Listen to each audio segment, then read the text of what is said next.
우리가 기독교를 종교라고 말한다면, 이제 뭐 다른 종교들이 존재하고 있으니까요.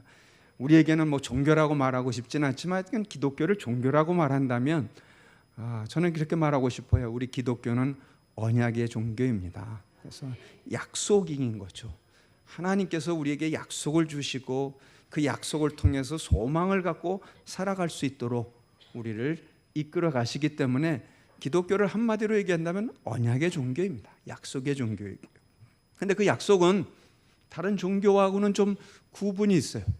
뭐 예를 들면 뭐 불교 같은 경우는 자기가 스스로 돌을 닦아서 열반의 경지에 이르기도 하고, 뭐 우리가 많이 듣고 있는 이슬람도 하나님의 사랑이나 은혜나 이 언약의 말씀보다는 법을 지켜서, 얼마나 법을 잘 지켜서 너희들이 그 경지에 이르느냐를 가지고 얘기를 한다고 단순하게 그렇게 얘기를 해본다면, 그러면 우리 기독교는 약속이고 언약이고 그 약속과 언약을 얼마만큼 믿음을 가지고 나가느냐에 달려있는 것입니다.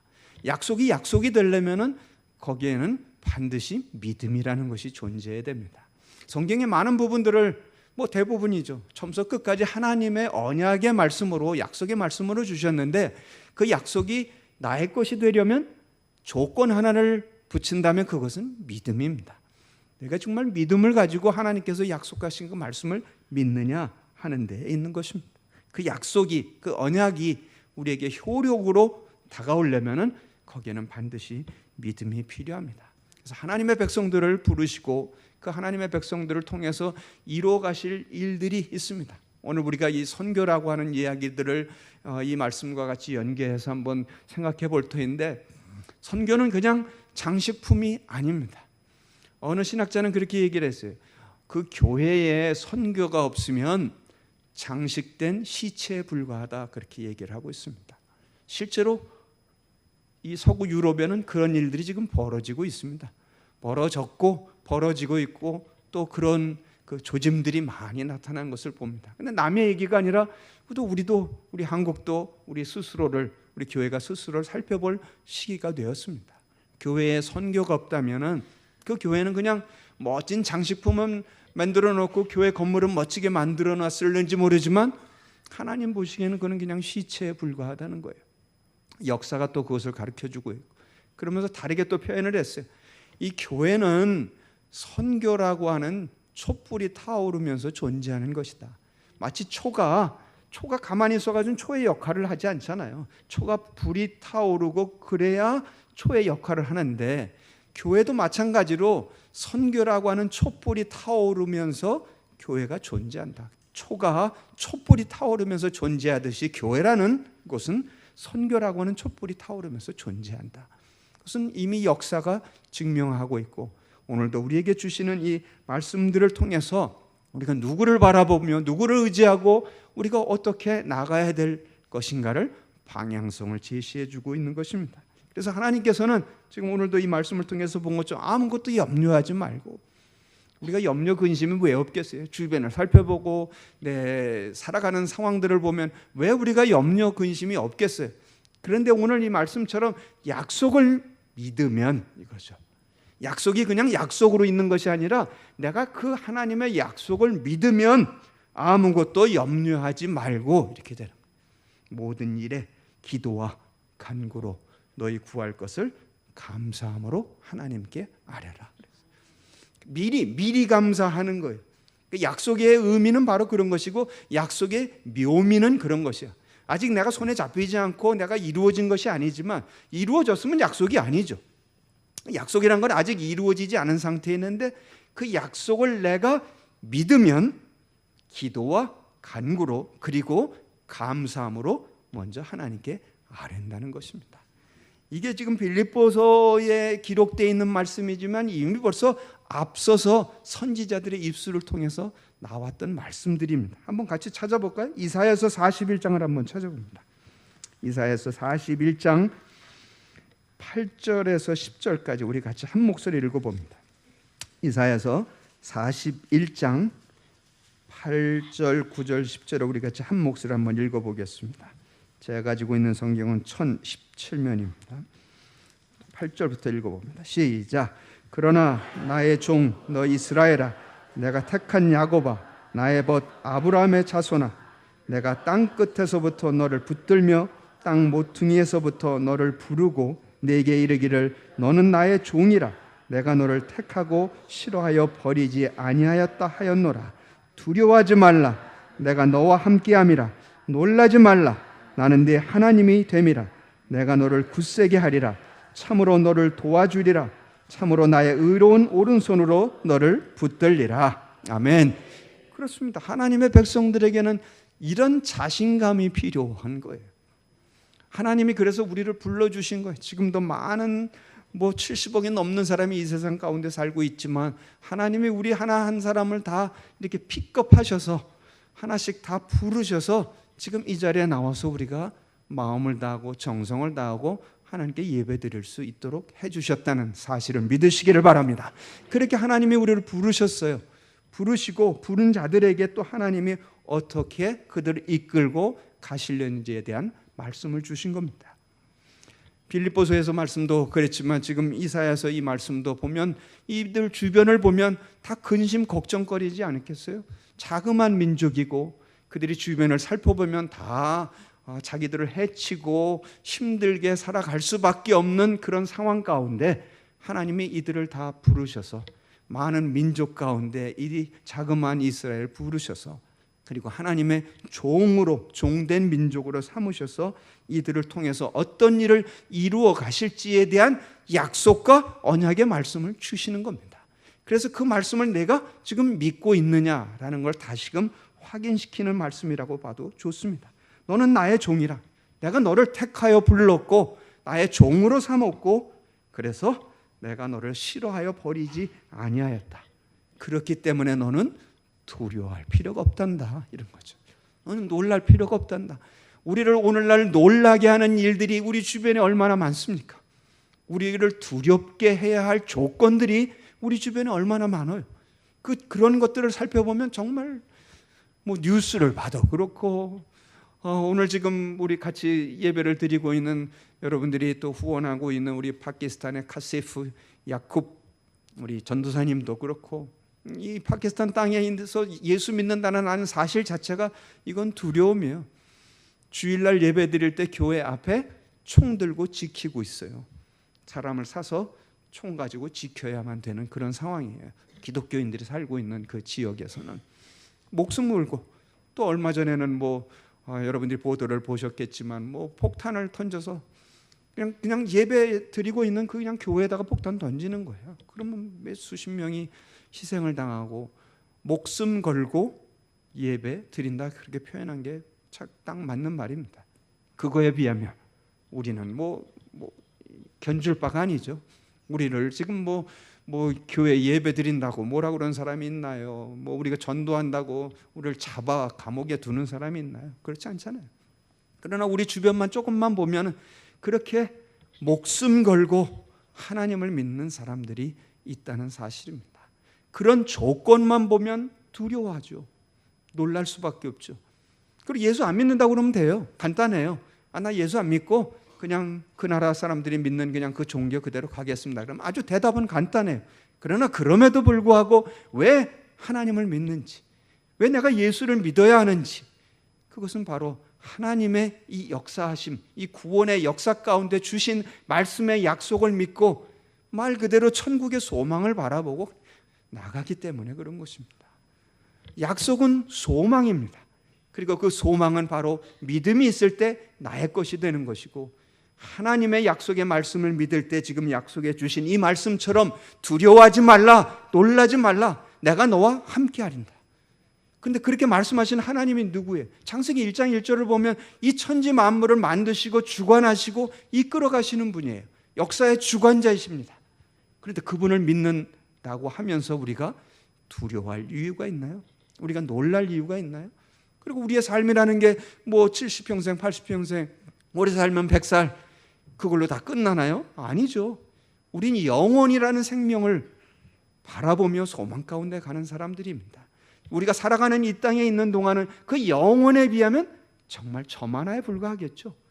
그런데 그 점 하나에 불과한 그 기간을 나의 모든 것을 거기다가 바치고 살 수 있나요? 아니죠. 이왕 바치려면 영혼을 위해서 바쳐야죠. 영원히 살아갈 그 생명을 향하여 소망 가운데 가야 될 부분이죠. 하나님의 말씀 속에서 그것을 확인시켜 주는 겁니다. 내가 너희를 어떻게 불렀고 내가 너희를 어떻게 이끌고 가고 그리고 너희를 구원해 준 내가 누구냐라고 하는 사실입니다. 우리의 많은 삶 가운데서 정말 하나님이 누구이신지에 대한 그 분명한 확신과 그 하나님에 대한 정체성과 하나님께 대한 믿음만 있다면 많은 부분이 해결될 것입니다. 아니요, 많은 부분이 아니라 모든 것이 다 해결될 거예요. 그렇기 때문에 오늘 이 빌립보서의 말씀에서도 그렇게 주는 거죠. 너는 아무것도 염려하지 말고, 아무것도라고 했잖아요. 그러니까 모든 것이죠. 모든 것에 대해서 너의 삶이 너를 흔들어 놓을지라도, 너의 삶의 조건들이 너를 흔들어 놓을지라도 아무것도 염려하지 말고 이렇게 되는, 그 하나님만 바라라 이런 거죠. 그 하나님은 천지를 만드신 하나님이시고 지금도 역사를 주관해 가시고 있고 그 하나님께서 우리를 택하여 주셨다는 사실입니다. 그 사실을 믿는다면 우리는 훨씬 많은 부분에 있어서 우리가 이겨나갈 수 있고, 아니 이겨나갈 수 있을 뿐만 아니라 우리의 삶 가운데서 기쁨을 누릴 수 있게 될 것입니다. 그 하나님이 그 하나님의 자녀들을, 하나님의 백성들을 부르셔서 어떻게 행하시려는 목적이 있는지를 한번 볼까요? 그 아까 우리가 41장 봤는데 43장을 한번 보십시오. 43장 10절 11절에 있는 말씀. 43장 10절 11절 같이 읽어봅니다. 시작. 나 여호와가 말하노라. 너희는 나의 증인, 나의 종으로 택함을 입었나니 이는 너희가 나를 알고 믿으며 내가 그인 줄 깨닫게 하려 함이라. 나의 전에 지음을 받은 신이 없었느니라. 나의 후에도 없으리라. 나 곧 나는 여호와라. 나 외에 구원자가 없느니라. 아멘. 여호와 하나님, 그분 외에는 구원할 자가 없어요. 그분이 그 하나님의 역사를 이루어 가시기 위해서 우리를 증인으로 불렀다는 것입니다. 지금 오늘날 영어로 말하면 선교예요. 용어로 말하자면 선교, 전도 선교를 위해서 우리를 불러주셨다는 거예요. 우리만 잘 믿고 그냥 나 혼자만 영원한 생명의 복을 누리려는데 그치는 것이 아니라, 왜 이스라엘을 불렀겠어요? 이스라엘만 불러서 그 민족만 그냥 하나님의 백성이 되고 그냥 잘 먹고 잘 살게 만드시려는 게 하나님의 목적이었나요? 그렇지 않잖아요. 오늘날 지금 이 이사야서를 보니까 이스라엘을, 그 많은 민족 가운데 작은 민족인 이스라엘을 불러서 내가 다니는 곳마다 여호와 하나님이 누구신지, 여호와 외에 다른 구원자가 없느니라, 그 사실을 내가 경험하고 체험하고 하나님께서 주신 그 약속의 말씀을 믿고 증인된 역할을 감당하라는 것입니다. 우리 예수 믿는 사람들은 그냥 그 자리에 가만히 앉아 있는 사람들이 아닙니다. 그냥 목동 중앙교회에 그냥 이렇게 남아 앉아 있는 것이 다가 아니라는 거죠. 우리의 육체는 여기에 있을지 모르지만 우리의 생각과 우리의 기도와 우리의 헌신과 우리의 모든 행하는 일들은 세계를 향해 있는 것입니다. 믿으시기를 바랍니다. 그것이 바로 예수 믿는 자들의 묘미예요. 묘미일 뿐만이 아니라 특권이에요. 하나님께서 우리에게 주신 그 놀라운 권한입니다. 그래서 그거를 활용해야만 교회가 살고, 교회가 살 뿐만 아니라 우리 주변에 있는 사람들도 살릴 수 있는 거예요. 우리 주변에 있는 사람뿐만 아니라 저 먼 나라에 있는 사람까지. 왜 지금 오늘 파키스탄에 있는 우리 이 전도사님이, 형제가 왜 같이 와 앉아 있겠어요? 여러분이 기도를 통해서, 여러분이 후원을 통해서 그 나라가 살 수 있는 것이, 그게 예수 믿는 사람들의 비전이고 소망인 것입니다. 그냥 이 목동 한 구석에 남아있는 게 아니에요. 제가 지금 아세아연합신학대학교잖아요. 근데 그 경기도 양평에 있어요. 그럼 뭐 지역적으로 따지면 뭐 시골이죠. 말하자면 경기도 양평인데 그 양평 구석에 남아있는 게 아니라 그곳에 지금 70여 명의 외국인 교회 지도자들이 와서 공부하고 있고 약 20여 개 나라에서요. 그러니까 그냥 경기도 양평에 남아있는 구석쟁이에 있는 학교가 아닙니다. 이건 세계를 품고 나가는 거예요.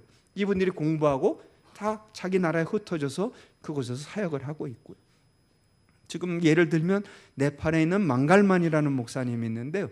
그분 목사님이 우리 학교에서 벌써 오래전에 공부하고 가셨는데 지금 네팔에서 가장 큰 교회를 담임하고 있어요. 그 교회를 통해서 약 60여 개의 개척교회가 비교가 좀 그렇습니다만 한국으로 따지면 거의 여의도 순복음교회 같은 그런 역할을 감당하고 있다 해도 지나친 말이 아닙니다.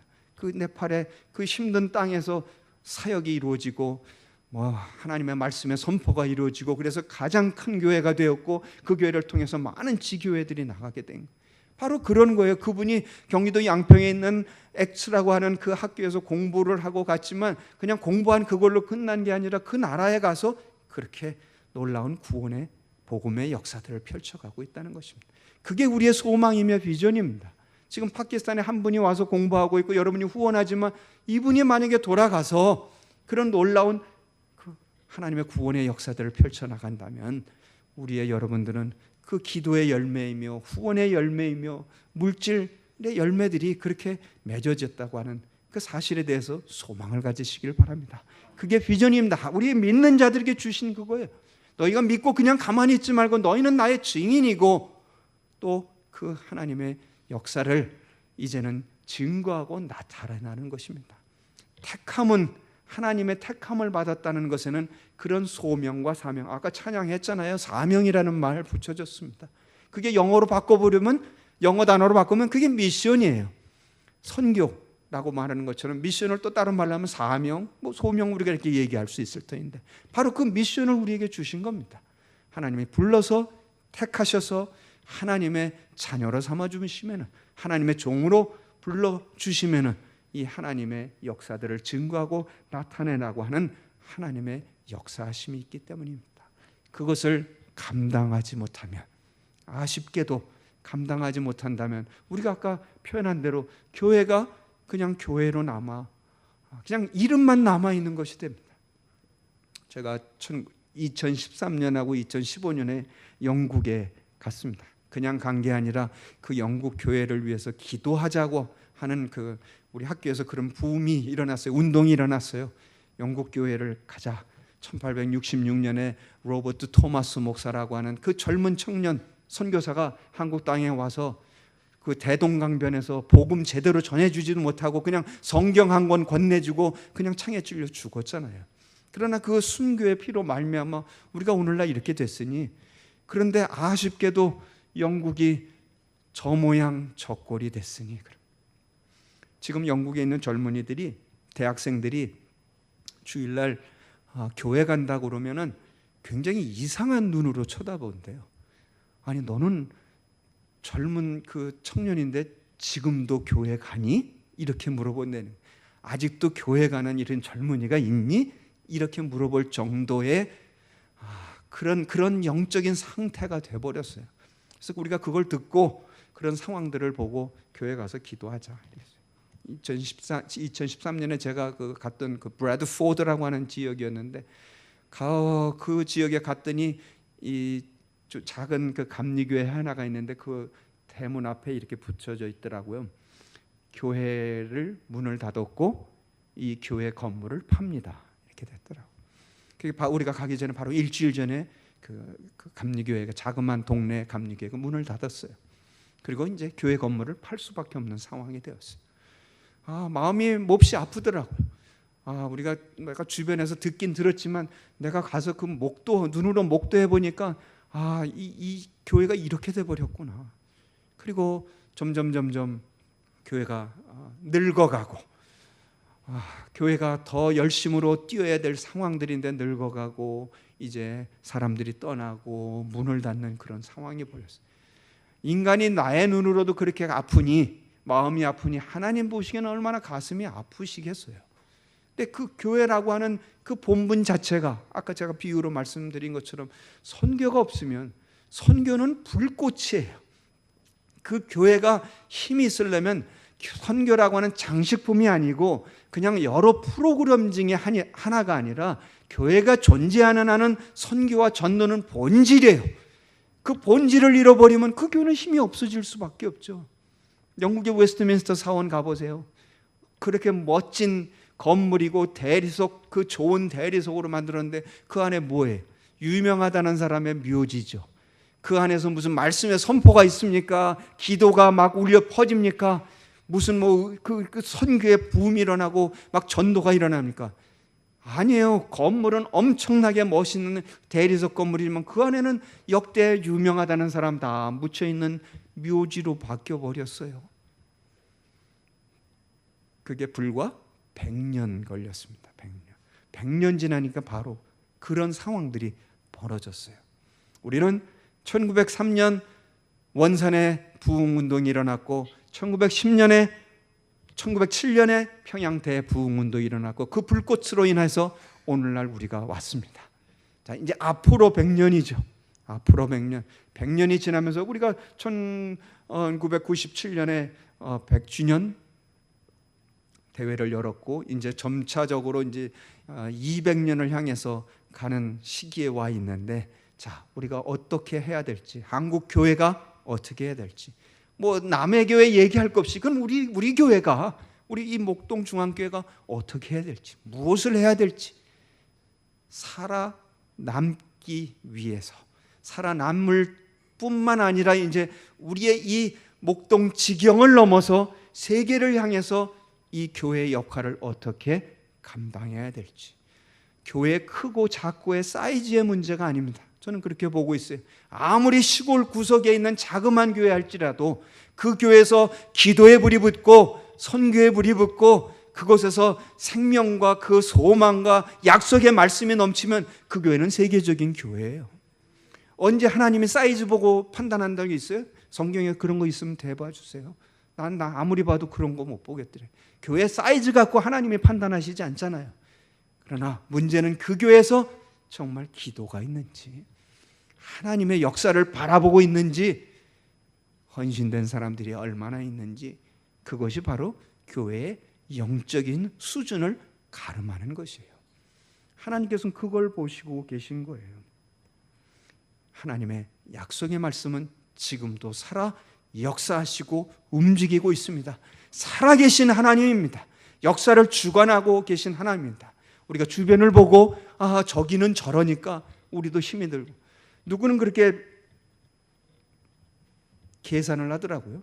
50년 후면은 한국 교회가 2050년 정도 되면은 한국 교회 교인 수가 뭐 150만으로 줄어들 것이다. 지금은 우리가 뭐 맥시멈 한 1000만을 잡고 있는데 그렇게 얘기를 하더라고요. 저는 좀 그 얘기를 들으면서 화가 났어요. 결과는 어떻게 될지 모르겠어요. 그러나 왜 부정적이고 안 되는 것을 미리 땡겨다가 내가 왜 그렇게 계산을 해요?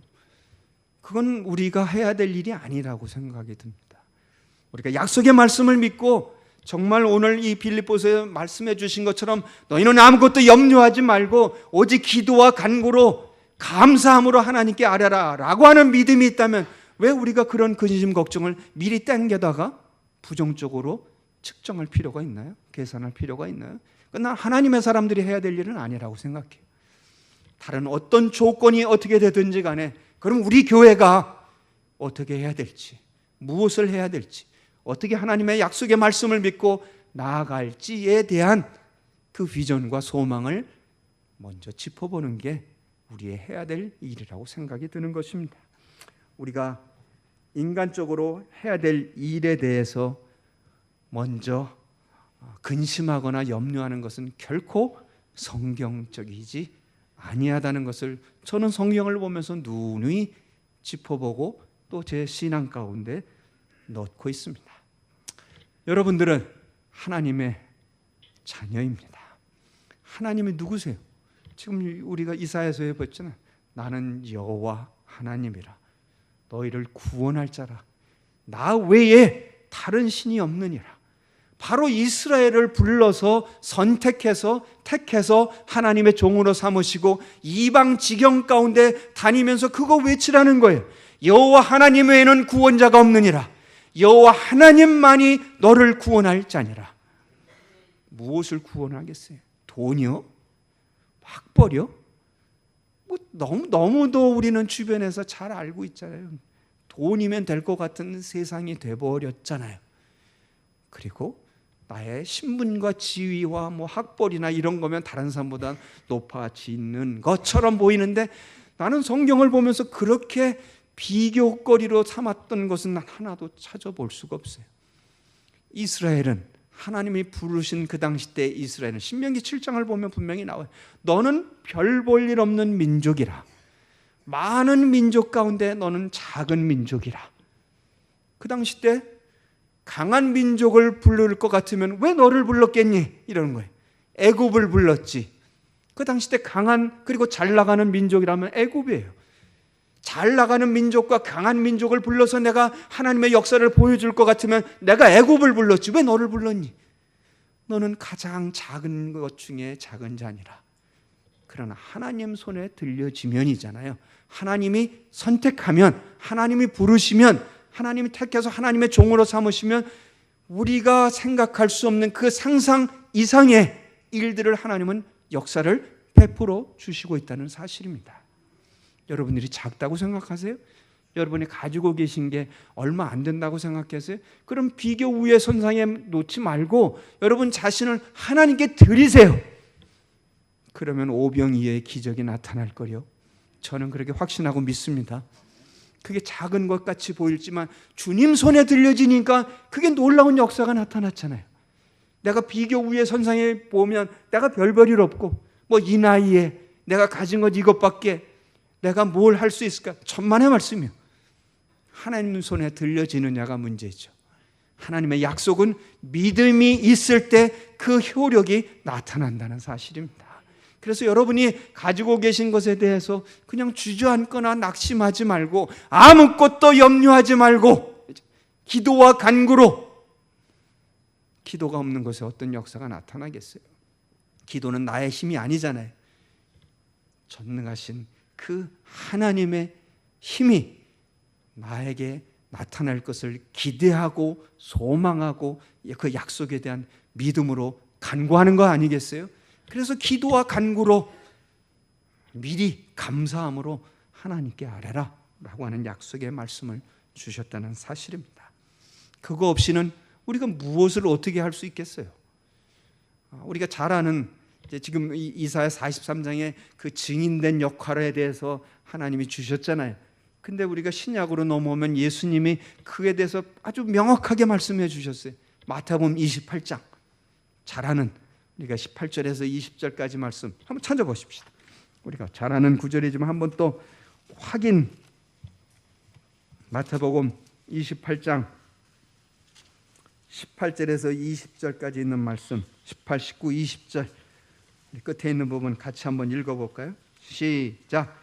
예수께서 나와 말씀하여 이르시되 하늘과 땅의 모든 권세를 내게 주셨으니 그러므로 너희는 가서 모든 민족을 제자로 삼아 아버지와 아들과 성령의 이름으로 세례를 베풀고 내가 너희에게 분부한 모든 것을 가르쳐 지키게 하라.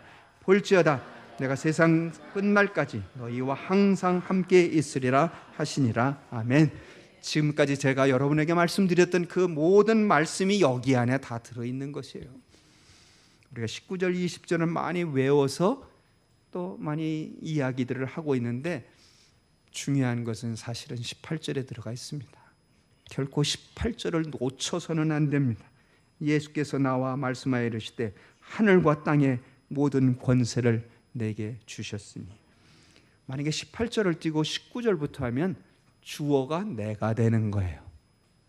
내가 가서 이것도 해보고 저것도 해보고 내가 가지고 있는 돈으로 좀 이것도 해보고 내가 가지고 있는 뭐 신분과 지위를 활용해서 좀 이것도 해보고. 근데 그것이 본질은 아닙니다. 근본은 아니에요. 근본은 18절에 들어가 있어요. 예수께서 하늘과 땅의 모든 권세를 가지신 분, 그래서 그분 안에 믿음을 두고 있느냐가 가장 우선되는 근본이에요. 이게 빠져버리면 내가 하다가 지친다니까요. 그리고 돈 없으면 안 할 겁니까? 그리고 내가 상황이 어려워지면 안 할 겁니까? 그게 아니에요.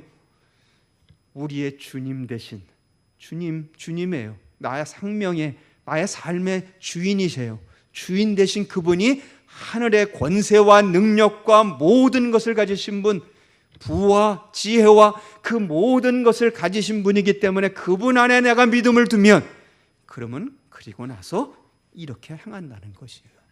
이것도 하고 저것도 할 수 있고, 내가 나가서 모든 민족을 제자로 삼는 일에 내가 동참할 수 있고, 그 하나님이 약속해 주신 그리고 명령해 주신 이 말씀에 내가 순종하여 나아갈 수 있고, 내가 가지고 있기 때문에 그 조건이 아니라 내가 별 볼 일 없고 가지고 있는 것은 보잘것없을지 모르지만 나의 믿음이 모든 권세와 능력과 지혜와 부를 가지신 그분이 나의 주님이시라는 사실에, 여호와 하나님 외에는 구원자가 없느니라는 그 믿음에, 그 약속의 말씀에 내가 믿음이 있으면 그 다음에 일은 풀어지게 되어 있는 것이에요.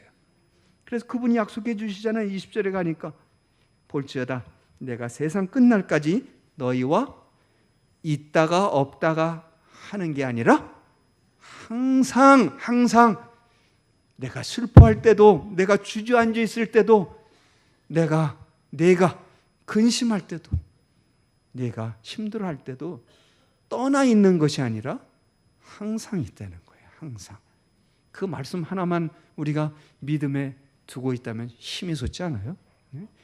그분이 세상의 모든 능력과 권세와 힘과 지혜와 부를 가지신 그분이 나와 항상 함께 있대요. 내가 가지고 있는 것은 별 볼 일 없고 내가 가지고 있는 것은 보잘것 없지만 내 옆에 나와 항상 함께 계신 분이 그렇게 가지고 있다는데 믿음만 두면 되는 거예요.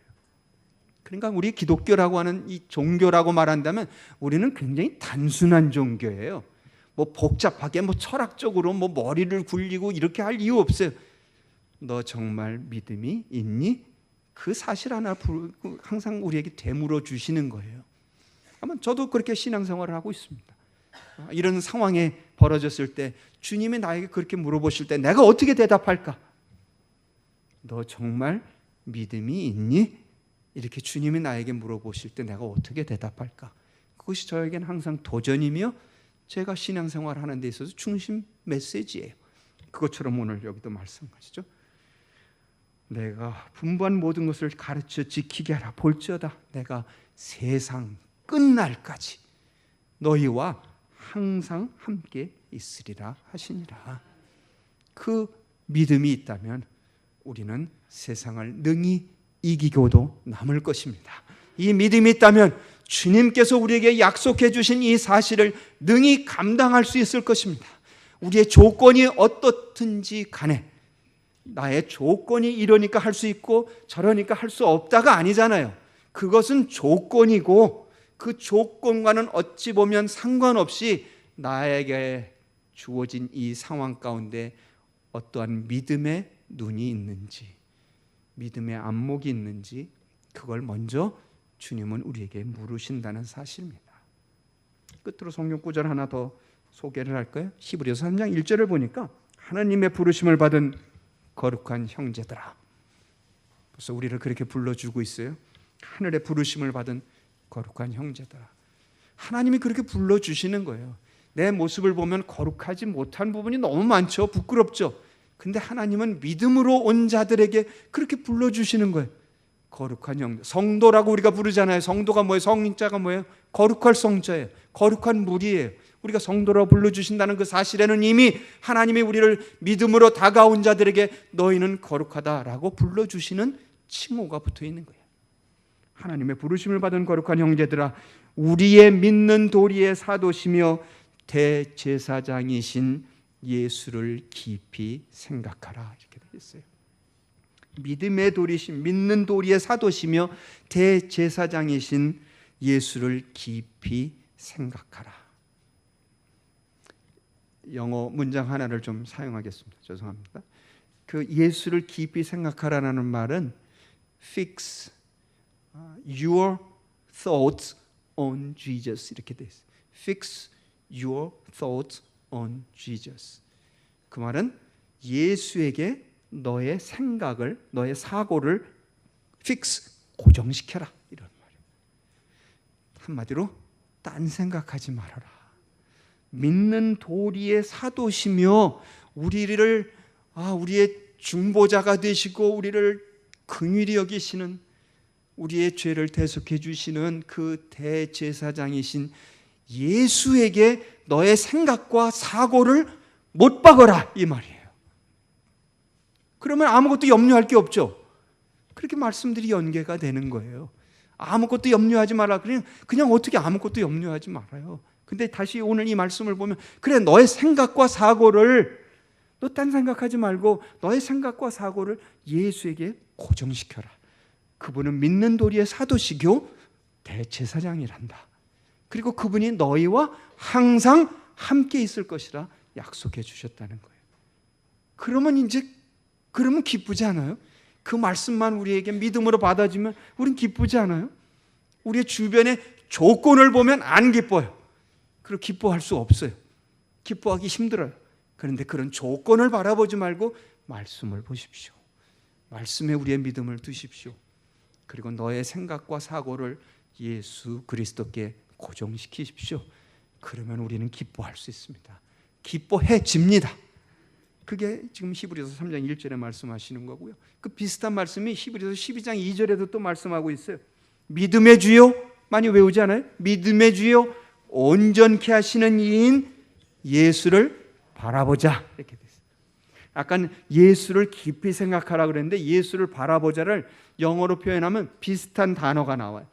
Fix your eyes on Jesus. eyes 이렇게 돼 있어요. 아까는 너의 사고와 생각을 예수께 고정시켜라, 이렇게 돼 있는 거고요. 히브리서 12장 1절에 있는 말씀은 너의 이 안목을, your eyes, 너의 안목을 예수에게 고정시켜라, 이런 말이에요. 그러면 다 해결된 거 아니에요? 딴 거 바라보지 말아라, 이런 거죠. 딴 거 바라보면 자꾸 내가 시험에 들고, 우리가 솔직히 얘기해서 우리가 교회에 시험 드는 게 뭐예요? 다른 사람하고 자꾸 비교 우위에 두죠. 비교 우위에 두고, 세상 사람들도 그 얄미운, 이건 욕이 들어가니까 X라고 해야지, 얄미운 X 시리즈 그랬잖아요.